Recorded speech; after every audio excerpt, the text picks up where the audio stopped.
Welcome to August 30th, proper 17. In the name of the one who calls you to do more than study him, but to become him. Amen. Poor Peter. Peter thought of the Messiah the same way everyone did at that time. The Messiah was to be the army 5-star general who would return Israel to world power. So in today's gospel, Jesus follows Peter's God-revealed declaration, "You are the Messiah," by immediately beginning an important clarification for his apostles. For the first time in the gospel, Jesus speaks of himself as a suffering servant Messiah who is destined to be crucified. Peter shouts out, "God forbid such a thing!"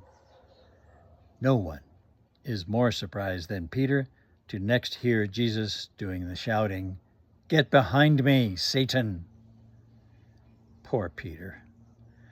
In this critical moment, Jesus heard not caring advice from Peter, but danger-laden temptation. Peter is naming the terrible fear within the human Jesus. The cross just doesn't scare Jesus. It terrifies Jesus to the point that he will sweat blood, an extremely rare but clinically observed phenomenon in people whose fear is so intense that the capillaries burst into the sweat glands. Not fear, absolute terror. And a part of Jesus would love to be talked out of facing this terror, hence the shout, "Get behind me, Satan!"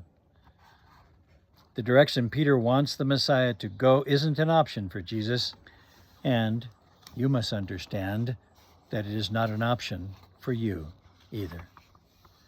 Not if you wish to be a follower of Jesus. You are not destined for a Calvary-like execution, but you are called to a level of self-sacrifice. How do you find yourself in this gospel today? You are not the Messiah. You are not asked to sacrifice your life for all of humanity.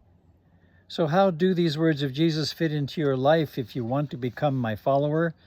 Deny yourself, take up your cross, and follow me.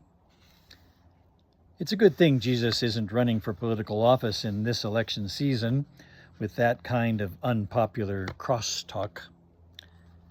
For some, that sort of honesty does work, as it worked for Winston Churchill in 1940.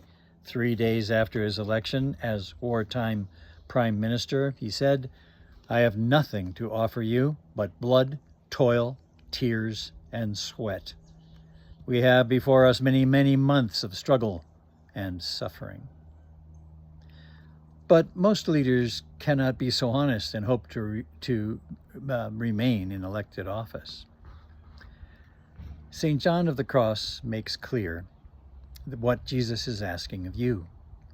Christ's call to bear the cross is not a call to bear a burden, not a call to bear a burden, but a challenge to love in a sacrificial way. The true Christian message of love is not so much a call to mutual love, love one another, but rather a call to sacrificial love, love your enemies, love those who are not easy to love. There it is, the key. Christ's call to take up the cross is not some personal suffering or illness or some other personal pain, but rather self-directed pain. It is the true burden of intentional sacrificial love. That's the cross. This, as John of the Cross clarifies, is key. If you are thinking of loving others as something lovely, comforting, and easy, which loving others certainly can be, you are not thinking of sacrificial love. Sacrificial love is a true burden, but that is the cross Jesus is talking about carrying if you are to be his disciple. The very natural human response is, what do I gain from that kind of dead-end love? And Jesus answers, in a very Jewish fashion, with a question. What does it profit you to gain the whole world and lose your soul? In my favorite old film, A Man for All Seasons, Sir Thomas More is falsely convicted of the charge of treason by the perjury of Sir Richard Rich, who had traded his false testimony for the post of Chancellor for Wales, the depressed coal mining region of Great Britain at that time. Richard enters the courtroom wearing the outsized medallion of his new office of Chancellor for Wales. And when his false testimony is complete, he walks by Sir Thomas More, who stops him to say, "That medallion you wear now, Chancellor of Wales. Why, Richie, to sell one's soul in exchange for the whole world is a real temptation. But, Richie, for Wales?" And the question for us is not what burden that I can't escape, must I willingly accept, but rather what sacrificial love that I am not constrained to give, what love of that sort can I offer? Take up your cross. What do you actually hear today, in that challenge? What sort of holy cross is Jesus talking about for you? Think of the cross you are called to carry, not as some burden nature or an accident has put upon you, and those sad realities are often labeled crosses to bear, and they are. But Jesus is talking about a cross willingly taken up, added to your life. He is talking about sacrificial love. Adding to your life the cross of reaching out beyond your comfort zone to ease the burden of others. So, to what sacrificial loving is Christ calling you? Discipleship is the process of becoming like Christ. Disciple usually means student, but for Christ the word is related to his crosstalk, his message of self-sacrifice in love for others.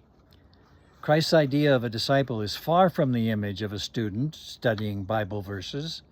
That is a very good thing, a starting point for discipleship. But a disciple of Christ has actively and actually become Christ for the world.